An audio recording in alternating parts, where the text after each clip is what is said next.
আপনারা শুনছেন radio Bikrampur ৯৯.২ FM।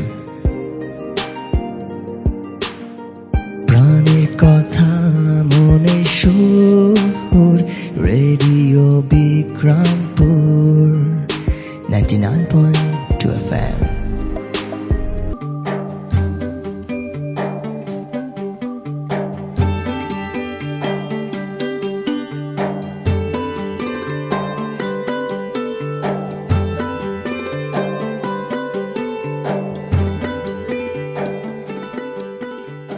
বিশ্বে যা কিছু মহান, সৃষ্টি চিরকল্যাণকর, অর্ধেক তার করিয়াছে নারী, অর্ধেক তার নর। সুপ্রিয় শ্রোতা, সবাইকে প্রীতি ও শুভেচ্ছা জানিয়ে শুরু করছি নারীর ক্ষমতায়ন, মত প্রকাশের স্বাধীনতা ও অধিকার আদায় করণীয় বিষয়ক রেডিও ম্যাগাজিন অনুষ্ঠান অপরাজিতা। আজ শুনবেন অনুষ্ঠানের দ্বিতীয় পর্ব। আমাদের এবারের বিষয় নারীর ক্ষমতায়নের প্রয়োজন, শিক্ষা ব্যবস্থার পরিবর্তন। পুরো অনুষ্ঠান জুড়ে আপনাদের সাথে থাকবো আমি সাদিয়া। প্রিয় শ্রোতা, আপনারা শুনছেন রেডিও বিক্রমপুর ৯৯.২ FM। অনুষ্ঠানটি আম্বালা ফাউন্ডেশনের সহায়তায় নির্মিত এবং অনুষ্ঠানটি প্রচার করছে রেডিও বিক্রমপুর ৯৯.২ FM। আমরা আমাদের অনুষ্ঠানের মাধ্যমে চেষ্টা করব নারীর ক্ষমতায়ন, মত প্রকাশের স্বাধীনতা ও অধিকার আদায় করণীয় সম্পর্কে স্থানীয় পর্যায়ে জনসচেতনতা বাড়ানোর।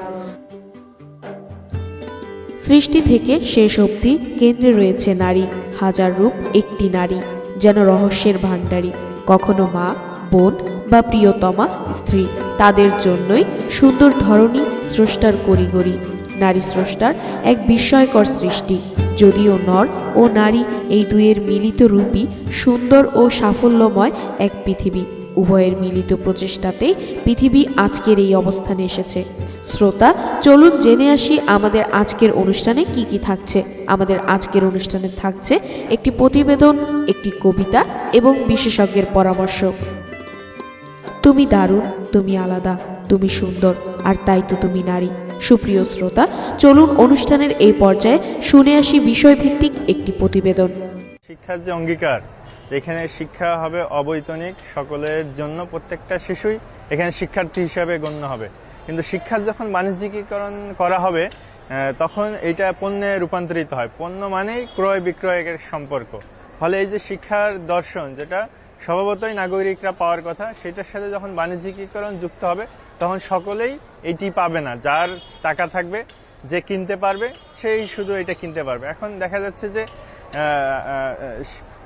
বাংলাদেশে ২০০৬ থেকে ২০২৬ পর্যন্ত ২০ বছর মেয়াদী একটা কৌশলপত্র ছিল উচ্চশিক্ষার, এবং সেটি সাম্প্রতিক সময়ে এটা ২০২৬-এর জায়গায় ২০৩০ সাল পর্যন্ত বর্ধিত করা হয়েছে। এই প্রেসক্রিপশনটা কিন্তু বিশ্বব্যাংক এবং ওয়ার্ল্ড ট্রেড অর্গানাইজেশন WTOর পরামর্শে এই উচ্চশিক্ষা কমিশন এটা তারা গ্রহণ করে। এবং এটার মূল কথাই হচ্ছে যে শিক্ষাটাকে বাণিজ্যিক খাতে নিয়ে যেতে হবে। আজকে আমাদের রাষ্ট্রীয়ভাবে যে জনগণের টাকা থেকে যে বিশ্ববিদ্যালয়গুলোতে, পাবলিক কলেজগুলোতে যে ভর্তুকি দেয়া হয়, সেই জায়গা থেকে তারা এখানে এই পরামর্শে বলছে যে এটা পুরোপুরি শিক্ষা প্রতিষ্ঠান তার নিজ খরচে পরিচালিত হবে। আমাদের যে উচ্চশিক্ষার দর্শন, সেটিও কিন্তু একটা বাণিজ্যিক চিন্তাধারার দিকে নিয়ে যাওয়া হয়েছে। আজকে বিশ্ববিদ্যালয়ের যেখানে প্রধান উদ্দেশ্য গবেষণা করা, সমাজের জন্য, মানুষের জন্য, রাষ্ট্রের জন্য গবেষণা করা, কোন গবেষণা করলে মানুষের জীবনযাপন আরো সহজ হয়, সেটি না করে আজকে একটা বিশেষ গোষ্ঠীকে সেবা দেওয়ার জন্য, কর্পোরেটের দাসত্ব করার জন্য, আজকে এই ক্যাপিটালিজমকে সেবা দেওয়ার জন্য আসলে এই শিক্ষার ধারণাটাকেই ওইদিকে ঠেলে দেওয়া হচ্ছে। দুইটাই আসলে বাণিজ্যিক উদ্দেশ্যে, তার মধ্যেও একটু পার্থক্য অবশ্যই আছে। শিক্ষার বাণিজ্যিকীকরণ একটা বিশাল ফ্রেমওয়ার্কের মধ্যে, আর কোচিং বাণিজ্য তার একটা ক্ষুদ্র অংশ। আজকে কোচিং বাণিজ্যকে সম্পূর্ণ শিক্ষার্থী বা অভিভাবকদের উপর ঠেলে দেওয়া হচ্ছে, এবং একটা ব্যবসায়ী গোষ্ঠী তারা এটা জিম্মি করছে অনেক ক্ষেত্রে, যে শিক্ষার্থীদেরকে পড়তে হবে, না পড়লে সে হয়তো পিছিয়ে যাবে, তার রেজাল্ট ভালো হবে না। ফলে এখানে একটা প্রতিযোগিতা তৈরি করা হয়েছে। ফলে কোচিংকে বাধ্য করা হচ্ছে শিক্ষার্থীদেরকে, তারা যেন পড়ে। যদি আপনি না পড়াতে চান আপনার শিশুকে, আপনি পারবেন না। কারণ এমন একটা প্রতিযোগিতা তৈরি হয়েছে শিক্ষাক্ষেত্রে যে তাকে A+ পাইতে হবে, ভালো করতে হবে, তাকে আরো বেশি বেশি মুখস্থ করতে হবে, পরীক্ষায় ভালো রেজাল্ট করতে হবে। ফলে একটা পরীক্ষামুখী প্রবণতা এবং রেজাল্ট কেন্দ্রিক চিন্তাধারার দিকে যখন শিক্ষা ব্যবস্থাকে ঠেলে দেওয়া হয়েছে সামগ্রিকভাবে, ফলে শিশুদেরকে এই ভালো রেজাল্ট করানোর জন্য অভিভাবকরা এই দিকেই ঝুঁকে বসে, তাদের কোনো অন্য উপায় থাকছে না। ফলে যে শিক্ষার যে টোটাল বাণিজ্যিকীকরণ, সেটারই একটা বাই প্রোডাক্ট হিসেবে এই সকল কোচিং এর জন্ম হয়েছে। যদি সুশিক্ষাটা দেন, ঠিকমতো ক্লাসে পাঠদান করেন, শিক্ষকদের যথেষ্ট আপনি বেতন দেন, তাকে প্রাইভেট ব্যবসার প্রতি ঝুঁকতে হচ্ছে না। ফলে এখানে একদিকে যারা পাঠদান করছেন, শিক্ষকদের যেমন একটা নৈতিকতার দিক আছে, অন্যদিকে তার সচ্ছল জীবনযাপনের একটা ব্যবস্থা আছে। অনেক স্কুল কলেজের শিক্ষকরা তারা যে বেতন পান সেটি দিয়ে তার পরিবার চালাতে পারেন না, ফলে তাকে অন্য ইনকামের পথ দেখতে হয়। ফলে সেখানে যে টিউশন করা বা কোচিং করা, এটা তার জন্য সবচেয়ে সুবিধাজনক, যেহেতু তার চিন্তার সাথে বা সে যে বিষয়ে দক্ষ সেই বিষয়ের সাথে এটি সংশ্লিষ্ট।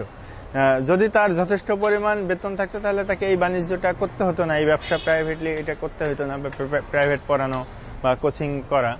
ফলে সরকারের পক্ষ থেকে অনেকবার আওয়াজ দেওয়া হয় যে কোচিং বন্ধ করতে হবে, এটা করতে হবে, সেটা করতে হবে, কিন্তু শেষ পর্যন্ত দেখা যায় যে তারা এগুলো তালিকা তৈরি করেন, তাদেরকে নানান ধরনের চিঠি দেন, কিন্তু যারা এর সাথে জড়িত তাদের কোনো ধরনের কিছু হয় না। আমাদের সংগঠনের জন্মলগ্ন থেকেই এই শিক্ষার বাণিজ্যিকীকরণের বিরুদ্ধে আমরা কথা বলে আসছি এবং টোটাল শিক্ষা ব্যবস্থাটাকে কিভাবে উৎপাদনমুখী করা যায়, গণতান্ত্রিকীকরণ করা যায়, একমুখী বিজ্ঞান ভিত্তিক করা যায়, সেই বিষয়ে আমরা বলে আসছি। এবং এই কোচিং বাণিজ্য সহ সকল বাণিজ্যিকীকরণের বিরুদ্ধে আমরা সমাবেশ, সেমিনার, কর্মশালা এই ধরনের প্রোগ্রামগুলো করে আসছি। আমরা 2005 সালে ছাত্র ফেডারেশন থেকে একটা কনভেনশন করেছিলাম, সেখানে এই মাধ্যমিক, প্রাথমিক এবং উচ্চশিক্ষা তিনটার বিষয়ে আমরা নতুন প্রস্তাবনা হাজির করেছি।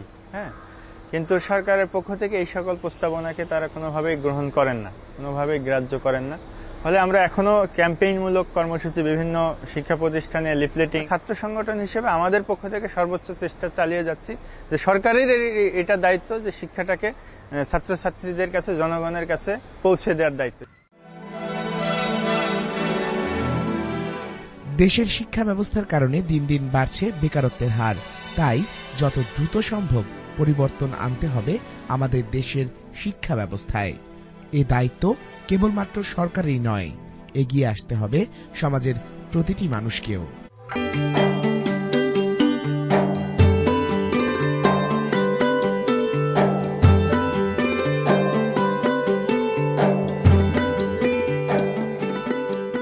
নারী তবু পায়নি আজও সমান অধিকার, নারী কেন পেল না আজও মানবাধিকার। একই সমান শ্রম দিয়ে সে পায় না সমান দাম, একই সমাজে বসত তবু পাইল না সুনাম। সুপ্রিয় শ্রোতা, চলুন অনুষ্ঠানের এ পর্যায়ে শুনে আসি বিষয়ভিত্তিক একটি কবিতা। আমি শিক্ষক, আমি রক্ষক মর্যাদার, আমি নতুনের কেতন উড়ানো বাঁশির সুর, আমি নবপল্লবের উর্বরতা সুমধুর, আমি সৃষ্টি করি, রোধ করি বিনাশ। আমি শিক্ষক, গান করি তারুণ্যের, আমি চারা গাছ রোপণ করি যেন সৃষ্টির নিবাস। আমি অভিনেতা, চিন্তিত আমি সভ্যতায় সুদূর, আমি মুছে দিই শত গ্লানি, আমি কোমল করে হাসি, সমান করি পথ যেথা বন্ধুর। আমি নতুনের অসীম আকাশ, পুরাতনের নির্যাস, আমি বন্ধু বর সবার। হাতে আমার আলোর মশাল, সত্যের পথচারী আমি, সকলের বিশ্বাস। শুধু উপদেশে নই আমি, বাস্তবতাই নিবিড়, স্নেহে আমি মমতায়, শৃঙ্খলা বোধে আমি পীড়িতদের পাশে দাঁড়াই উঁচু করে শির। আমি কঠোর বজ্র সম, কোমল সত্য চিত্তে, শতদলে বেঁধেছি যে ঘর ছায়া সুনিবিড়। লক্ষ আলোর মাঝে আমি শিক্ষক, এক আলোময় বীর।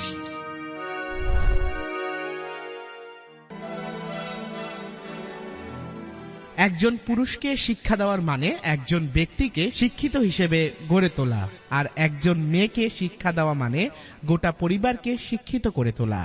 তাই জাতির কল্যাণ ও অগ্রগতিতে নারী শিক্ষার কোনো বিকল্প নেই।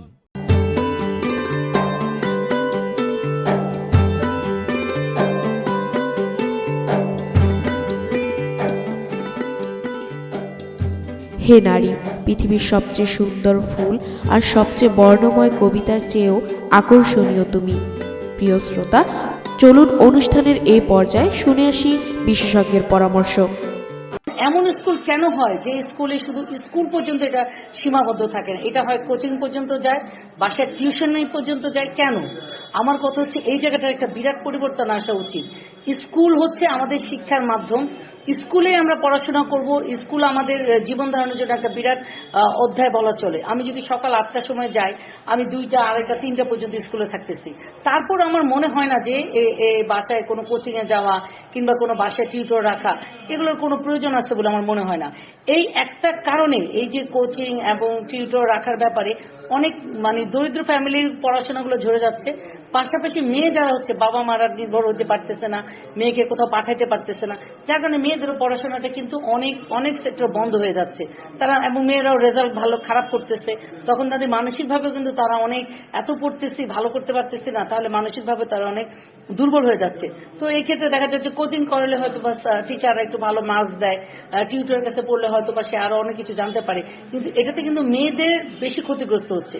তো এই ক্ষেত্রে আমার মনে হয় এখন যুগ পরিবর্তনের, এখন আমাদের জননেত্রী শেখ হাসিনার যে মেয়েদের শিক্ষার ব্যাপারে উনি যতটা অগ্রসর হয়েছেন, ভাতা দেওয়া থেকে মেয়েদের শুরু করে টিফিন আওয়ারে খাওয়ানোটা শুরু করে প্রতিটা সেক্টর উনি আগে যাচ্ছেন, তাহলে আমাদের মন মানসিকতা কবে পরিবর্তন হবে যে আমাদের কোনো টিউশনে রাখতে হবে না, আমাদের কোনো টিচার আমরা রাখবো না, আমরা কোনো প্রাইভেটে পড়াশোনা করব না, আমরা যা পড়াশোনা করবো সব স্কুলে? তাহলে এই যে ঝরে পড়ার যে সংখ্যার হারটা, এটা অনেক অনেক অনেক মাত্রা কমে যাবে। শুধুমাত্র যদি কোচিং সেন্টারগুলো বন্ধ হয়ে যায়, শুধুমাত্র যদি টিউটর সেন্টারটা বন্ধ হয়ে যায়, টিচারদের পড়াশোনার প্রতি স্কুলে যদি চাপটা দেয়, সেক্ষেত্রে নারীর শিক্ষার হার বিপুল পরিমাণ বাড়বে বলে আমার মনে হয়। এবং যখনই শিক্ষার হার বাড়বে তখনই কর্মসংস্থান আরো বেড়ে যাবে।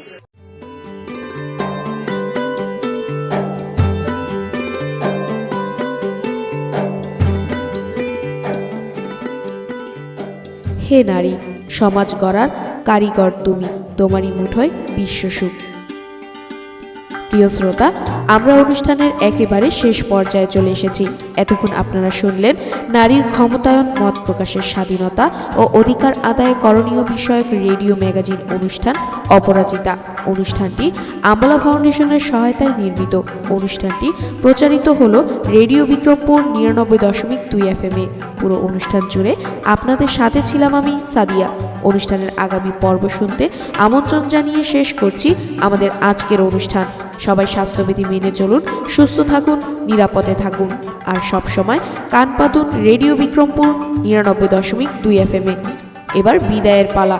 তার আগে জানিয়ে দেব আজ আমরা অপরাজিতার এই আয়োজনে সাথে ছিলাম।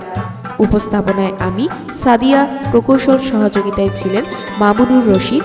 অনুষ্ঠানটি নির্দেশনা ও পরিকল্পনায় ছিলেন মোহাম্মদ আওলাদ হোসেন খান শিবলি।